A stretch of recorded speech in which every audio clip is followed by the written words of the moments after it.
Some stories don't start with a scream. They start with a small wrong detail, the kind your body notices before your mind can explain.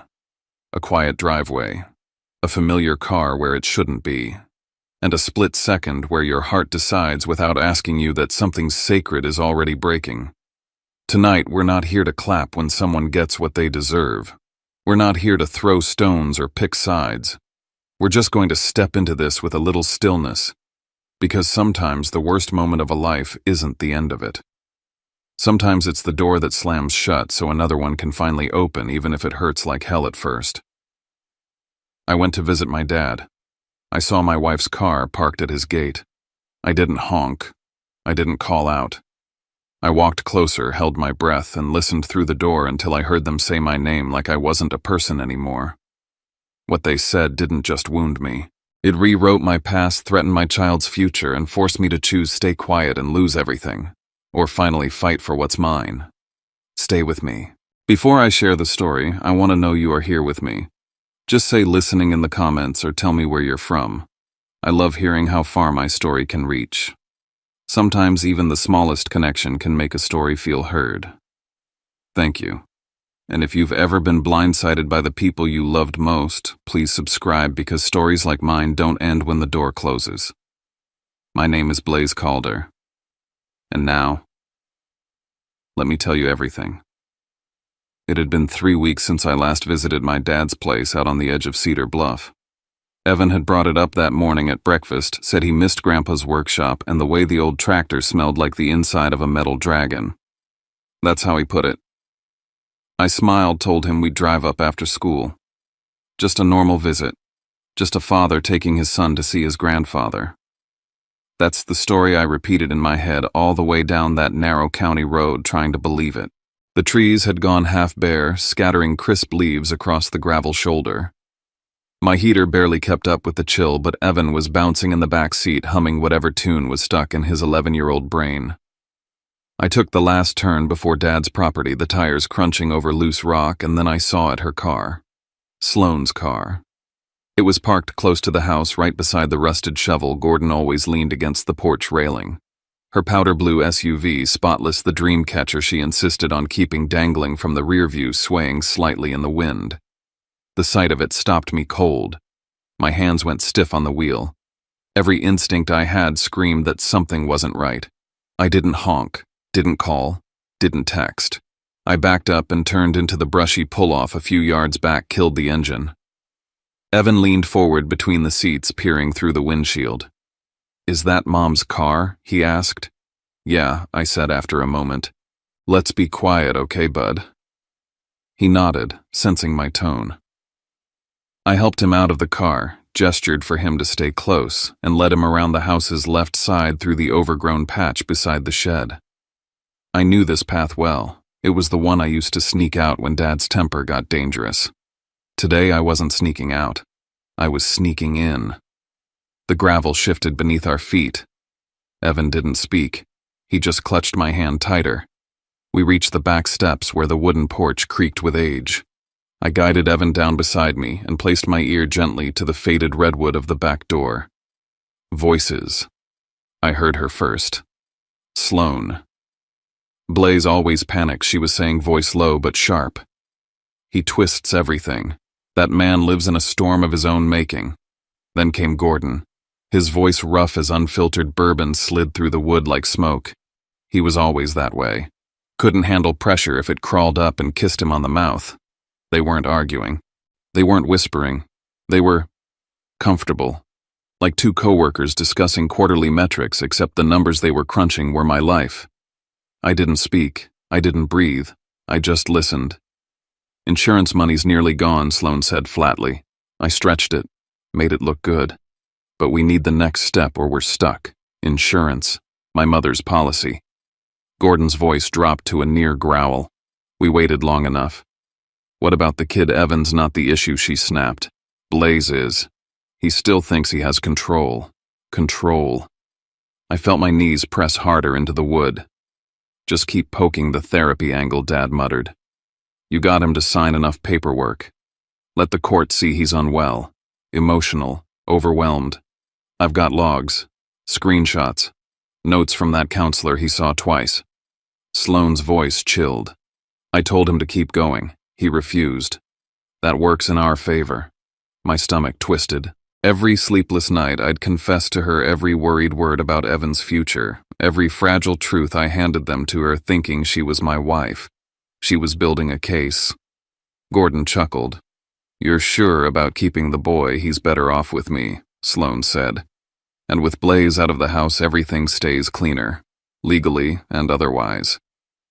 I turned to Evan, whose small fingers clutched mine like they sensed the quake in my soul.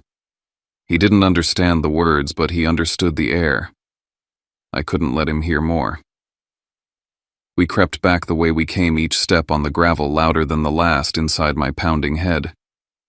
I buckled Evan in. Drove. I don't remember the road, don't remember the town. But I remember this. I didn't go to visit my father that day. I walked into a betrayal with my son in tow and left knowing the two people I trusted most had gutted me with a smile. I drove home beside a woman who would be asleep in our bed by midnight, and I said nothing. 3 months before that day, if you'd asked me if I was happily married, I would have said yes. No hesitation. We lived in a modest house off Hawthorne Lane, 3 bedrooms, a creaky back porch, and a fireplace that never worked quite right. Evan was thriving in school, reading way above his grade level, building Lego cities with borderline obsessive precision. Sloane handled the budget, the scheduling, the insurance documents. She was always so organized, so capable. It made me feel like I could finally breathe. After all, I grew up in a house where capable meant survival. Gordon Calder didn't believe in hugs or high fives. He believed in results. Mistakes earned silence, sometimes worse. My only real escape had been the county library, and now, ironically, I worked there down in the archival room, organizing documents no one else wanted to touch. It was quiet, predictable. Unlike Sloane, she made life look effortless. She always knew what to say to make me feel better. Or worse. You're doing your best, Blaze, she'd whisper when I'd panic over some forgotten bill. You're a good man. You just need rest. Let me handle this. So I did. That summer, she started bringing her phone everywhere, even to the bathroom. She said she was watching market trends. Then she started bringing up the insurance money, how we should put some aside for Evan's future, how she was researching college funds, private school options, better therapists. It sounded generous. Then Dad started calling more. His voice on the phone had changed, softer, almost amused, when he asked how Sloane was. He never cared much for my personal life before. I chalked it up to aging. Maybe he was mellowing. But the first real crack in the picture came one Tuesday at the library. I was shelving returns when I heard Tessa whispering behind the counter. They were sitting so close. It was weird. Like, not just in-laws weird. I paused. Who, someone asked. Sloane Calder, Tessa said. And Gordon. I saw them at the diner Monday. Booth in the back, laughing like they were planning a heist. The words hit like a slap. I walked away before I could hear more. Later that day, Mabel, my supervisor, offhandedly mentioned, Your dad seems more social lately. Never saw him at the diner much before. Now he's there twice a week. I wanted to believe Sloane was just helping him with something. Maybe legal papers, maybe settling old accounts. That night I asked her softly, careful not to sound accusatory. She didn't flinch. Your dad needed help. He's been nervous about estate stuff. Didn't want to bother you. She turned the conversation gently toward me. You've seemed tense lately, Blaze. Maybe talk to someone again just to unload a little. I nodded, because I did feel tense, like I was always one wrong word away from being misunderstood. A week later, she said she was going to Dad's to help him clear out the shed. When she came home, the car was spotless, no mud, no smell of dust or oil, like it hadn't gone anywhere near Gordon Calder's gravel driveway. She said it rained. It hadn't. I said nothing. That night I watched Evan sleep and told myself, keep the peace, keep the family. Don't ruin what's good over a few weird coincidences. But Sloane stepped outside to take a call around 10 p.m., came back in smiling like nothing happened, and I realized there was a whole world she lived in that didn't include me, and I had no idea how long that world had existed. The signs weren't random anymore. They were pieces. Sharp-edged, quiet pieces that had been falling into place for months, maybe longer, but now they formed a pattern I could no longer ignore. It started with small things.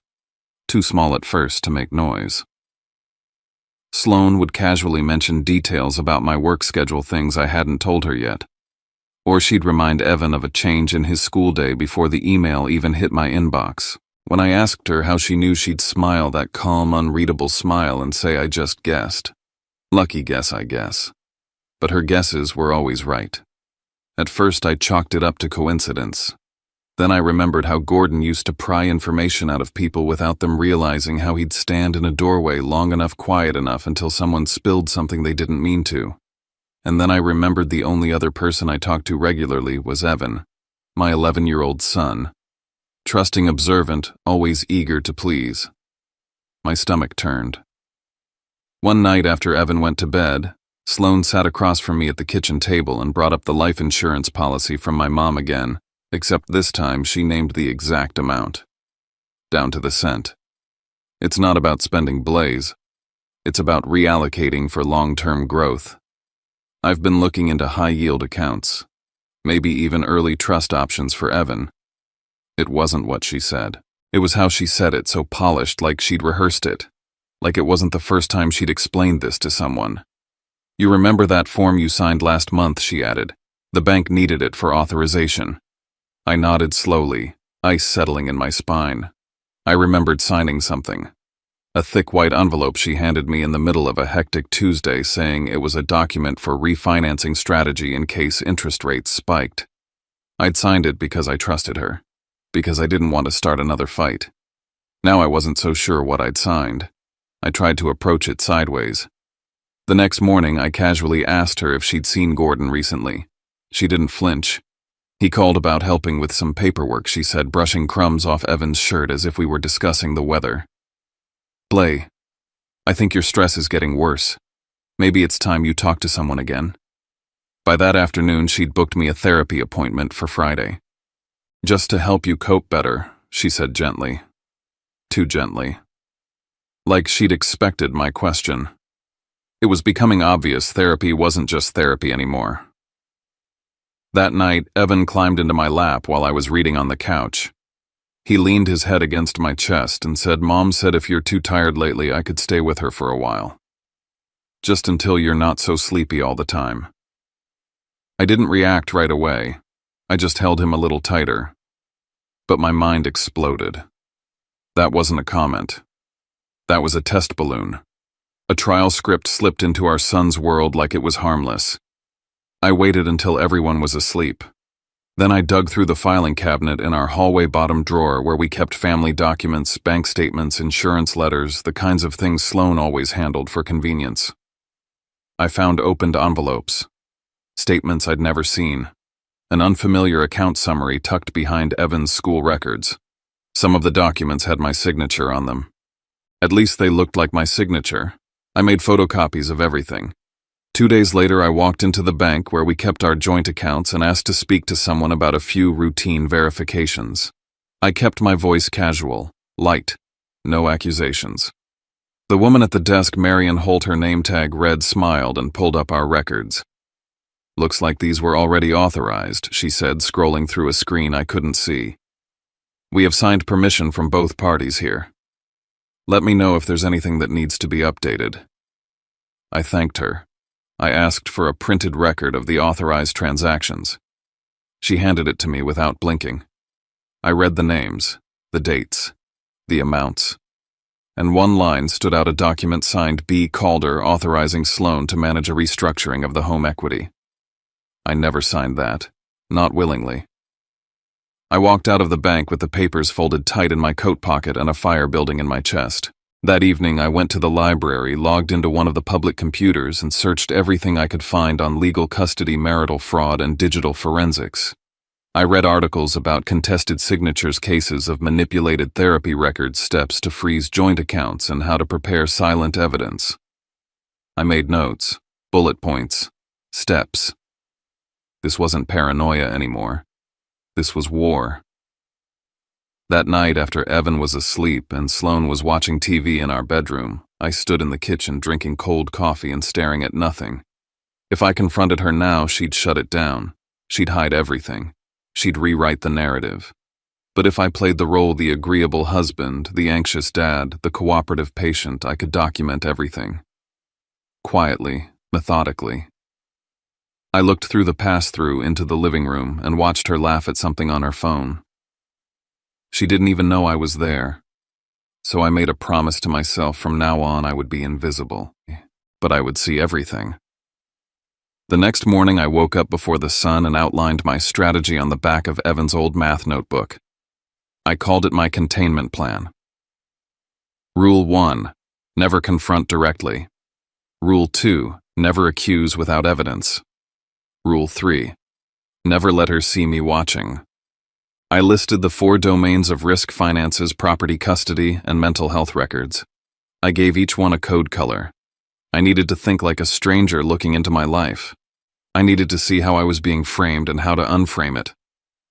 That afternoon, I drove to Cedar Bluff Office and Supply. I bought 2 mini voice recorders and a handful of blank micro SD cards. Then I crossed town to an electronics store and picked up a pair of small wireless cameras marketed as discrete home monitors. One was shaped like a USB charger, the other clipped behind a bookshelf. When I got home, I told Sloane I was worried about the break-ins that had been happening nearby. I said I wanted to keep an eye on the hallway while Evan slept. She didn't ask questions. She nodded, poured wine, and said, "You're finally being proactive. I'm proud of you." I almost laughed. That night I suggested something I knew she wouldn't resist. "Why don't we invite Dad over for dinner?" I asked, making sure my voice sounded tired but hopeful. "You've been handling everything lately. Maybe it's time I tried to bring the family closer again."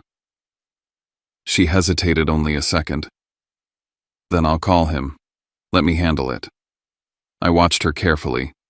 She didn't even ask me what day worked for me. She just moved to the living room and picked up the phone. She wanted to be the one to control the invitation.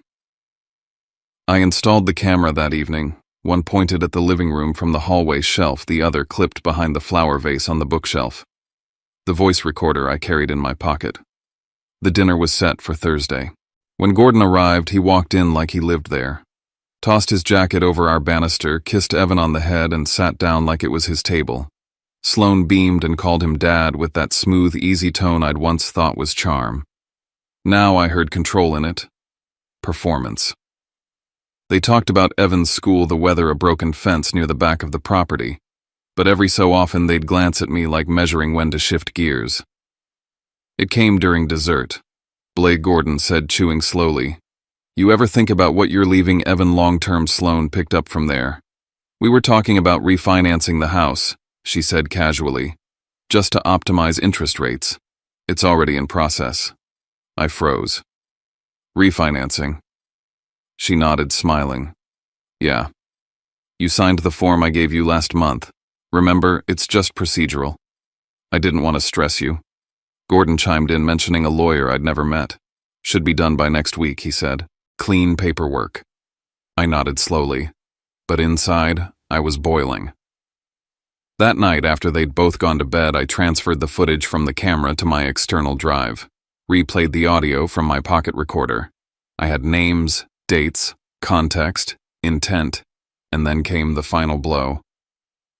The next morning, Sloane reminded me of my therapy appointment. "I already gave them some notes," she said, "just so they understand you better." I tried to breathe evenly. "Notes?" I asked. "What kind?" "Nothing big, just some context. I mentioned how you sometimes stay up late, get anxious, overthink things. I want them to help you better." I smiled. I thanked her, and I understood. She wasn't documenting my healing. She was building a profile, and she was using a licensed professional to certify it. That night, I lay awake, the audio playing on repeat in my headphones. Her voice, Gordon's, saying things they didn't think I'd ever hear. This wasn't just betrayal. This was a full redesign of my identity, one they could use in court to take everything, including Evan. and I would not let that happen. The second I stepped into that bank again, it felt like crossing a line I couldn't return from. I wasn't here as the husband running errands. I wasn't here as the father casually checking in. I was here as a man trying to track where his life had bled out behind his back and who was holding the knife. I met Marion Holt in one of the smaller conference rooms, windowless quiet, just the hum of the AC and the clack of her keyboard. I kept my voice even casual. I'm building a tuition plan for Evan. I'd like to run a financial health check, pull up anything recent with the joint accounts authorizations withdrawals. She smiled. Of course. That's smart. But when the screen lit up, her face changed. Slightly. Just a flicker in the eyes. There it was, a joint account. But not with me. Gordon Calder. Sloan Calder. That account had been active longer than I'd expected. Small transfers 6 months ago, increasing to 4-figure moves just last month. The dates weren't random. They lined up with the moment Sloan started suggesting therapy. With the moment Gordon began calling more often, asking vague questions about Evan's school schedule, our mortgage, the status of my job. They weren't curious. They were coordinating. Marion hesitated. Some of these have your signature. Here on the authorization for that rollover. I leaned forward. Can I see that? The signature looked close. Too close. But the pressure was wrong. The loop on the B was too sharp. Like someone practiced a little too much. I kept my face still. I nodded. I'll need a copy of that. Also, if any documents are pending right now, especially mortgage-related, I'd appreciate a heads up. She clicked around, cautious now. There is one refinancing request in progress. It hasn't finalized yet, but it's queued to clear this week. I thanked her and walked out of there like nothing was wrong. But everything was.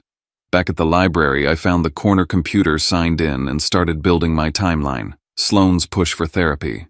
My signatures showing up on things I didn't authorize. Her sudden interest in optimizing the insurance from my mom. The money movement.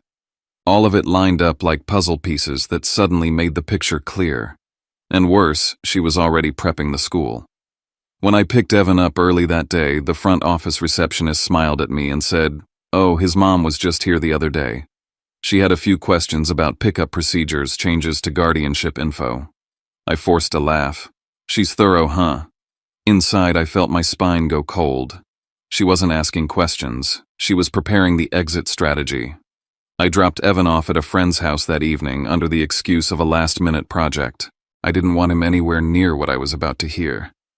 Because Sloan's car was at my father's house again. I parked 2 houses down and walked slow soft. The porch light was off. The windows were closed. But the kitchen window was cracked just enough. And I heard everything. The petition goes in next week. I've already drafted the affidavit. Sloan's voice was clear, controlled. Like this was just another task on her to-do list. You'll be filing first, right? My father asked. Obviously. If Blaze gets a lawyer first, he'll drag it out and make it messy. He won't, Gordon said. He's always too slow. And he's tired. You keep pushing the therapy angle. Sloan chuckled. Already did. I sent the doctor a few journal entries. He thinks Blaze is spiraling. That sentence hit like a bat to the ribs. They were building a legal record, fabricating my mental state to get custody of Evan. They'd use the therapy I was tricked into attending. The notes I never even knew she was sharing, the whole damn setup. And then I heard something that made me sick. Gordon asked, "What if he refuses to sign?" "He won't," she said. "And if he does, we'll make it look like he did." I stepped back from that window, bile in my throat. Not from the betrayal anymore. That was old news. But from the realization that I was now in a race. Not for my pride, not for revenge. For my son. The next morning I left Cedar Bluff. Not for good, but for clarity. I drove to the next town over and walked into a law office I'd researched for hours the night before. No connections to my father, no ties to anyone I knew. Just one name, Harlow Keene. Family law specialist. Cold eyes. Quick mind. I sat across from her in a bare room with white blinds and zero small talk. I laid it all out, the recordings, the forged signatures, the therapy ploy, the school contacts, the account statements. She didn't flinch. "You're not paranoid," she said. "You're already under fire." I swallowed hard. "So what now?" If Sloan files first, she could get a temporary emergency order. Judges don't need much to approve those when it involves a child, especially if she paints you unstable. And if she gets that order, you lose access to Evan maybe for weeks, maybe months. My hands clenched. "So we go first." "Almost," she said. "First, you need credibility. We get statements from the school, documentation from your bank, proof you're Evan's primary caregiver, and we need evidence that your wife is manipulating your medical history for personal gain." I nodded. "I'll get all of it." And I did. I contacted Reese Navarro, a private investigator I'd worked with once years ago through a friend. Discreet, unsentimental. "Follow them," I told him. "Not for affairs, for meetings, for signatures, for legal prep. I want timestamps, photos. Anything that smells like coordinated action." That afternoon, Marion called me from the bank. "There's a refinancing document queued for approval. It's big. And the signature? It doesn't look right." "Hold it," I said. "Whatever you do, don't process that document. Can you freeze it?" "Not without official intervention. Give me 48 hours. From there, it was a sprint.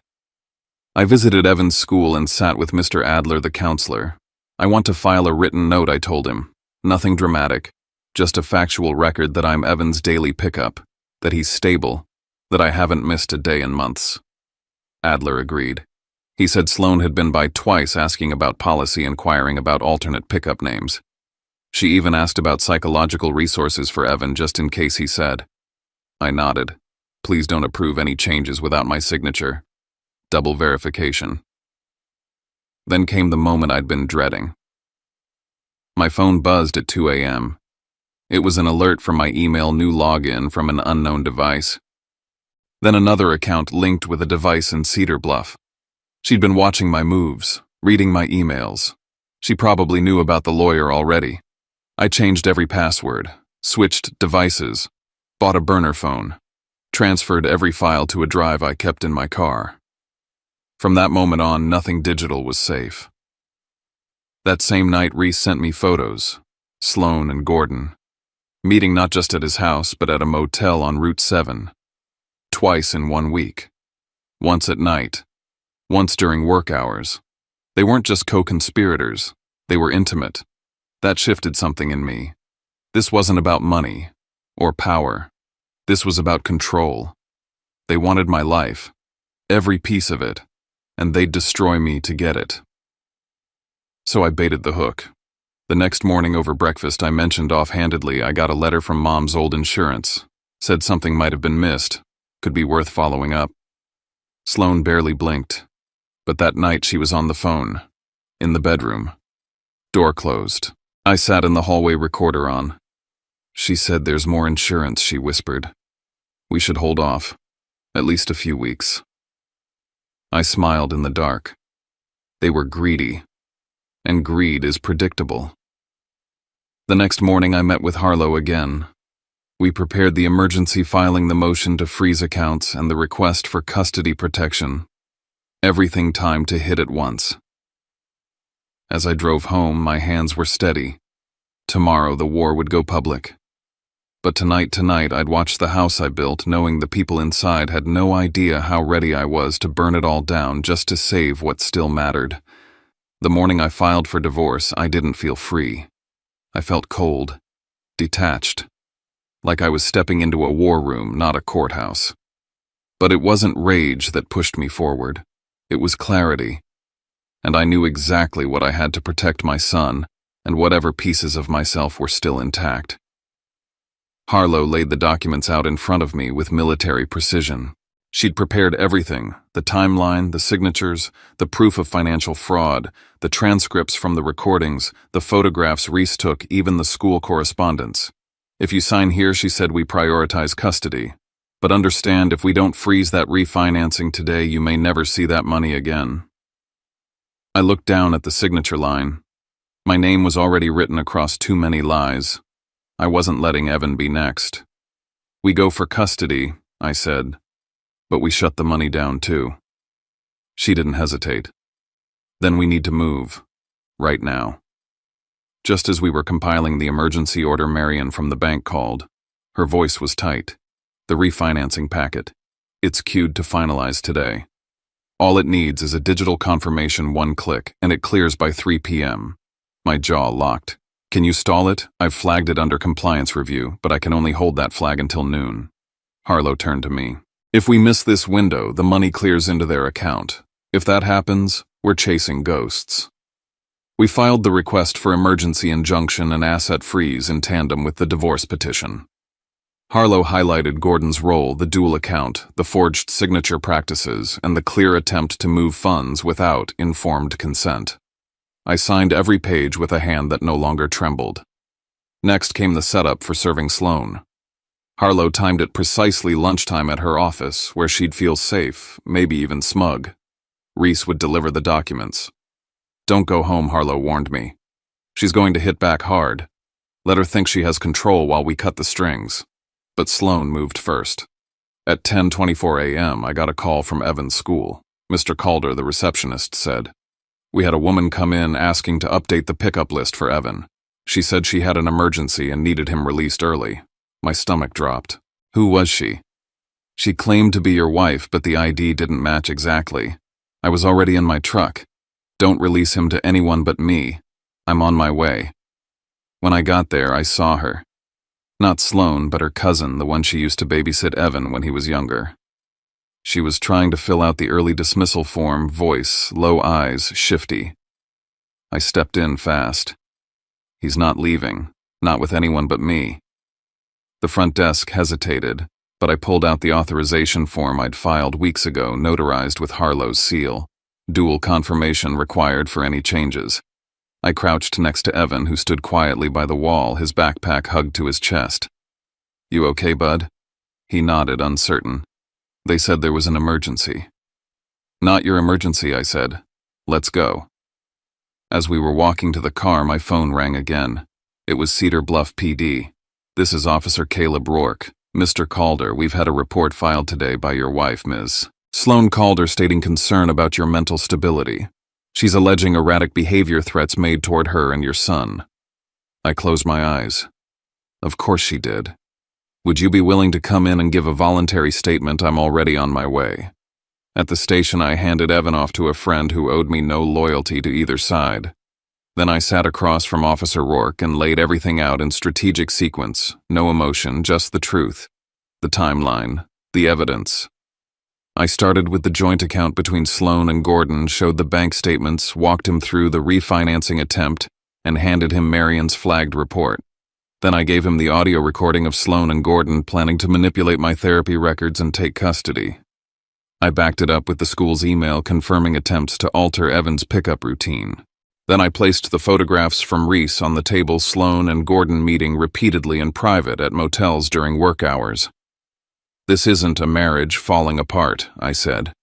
It's a coordinated effort to defraud, manipulate custody, and seize assets under fabricated mental health claims.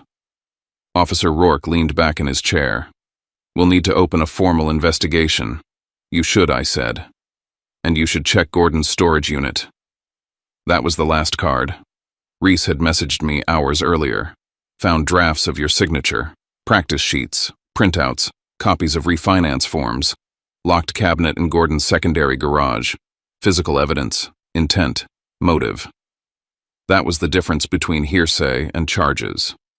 By the end of the day, Caleb confirmed the asset freeze order was processed. The refinance was blocked. A formal investigation into fraud and custodial interference was underway. I was advised to relocate Evan temporarily and minimize all contact. They've lost money and leverage, Caleb said. People in that position get reckless. As I left the station, Evan's small hand found mine. I squeezed it like it was the only real thing left in the world. From now on, every step had to be ahead of them. Because I knew this wasn't over. It was only just beginning. The safe house wasn't glamorous, but it had 3 locks on the door, clean sheets, and a coffee maker that actually worked. I set Evan up in the spare room with his sketchbook snacks and a soft explanation that made sense to a 7-year-old. Some adults made choices that weren't okay. Grown-up things. But you didn't do anything wrong. And I'm here. Always. We stayed off the grid. No calls, no texts. Everything through Harlow. Every document now had a chain of custody. Every step was measured. The fallout came fast. Cedar Bluff PD subpoenaed Gordon's storage unit. Inside, they found the proof multiple printouts of my signature-smudged copies of financial paperwork with hand-copied forgeries practice pages, with the loop of my B traced over and over again.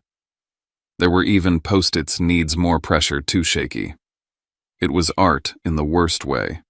That evidence combined with the recordings and bank flags pushed the DA's office to act. A no-contact order was issued for both Sloan and Gordon. Any attempt to reach Evan or me would be a violation. Still, they tried. Sloan sent a message through a mutual friend. This doesn't have to be ugly. I ignored it. She knew what she was doing when she started this war. The court date came quick. Harlow pulled every string. Emergency hearing expedited custody request.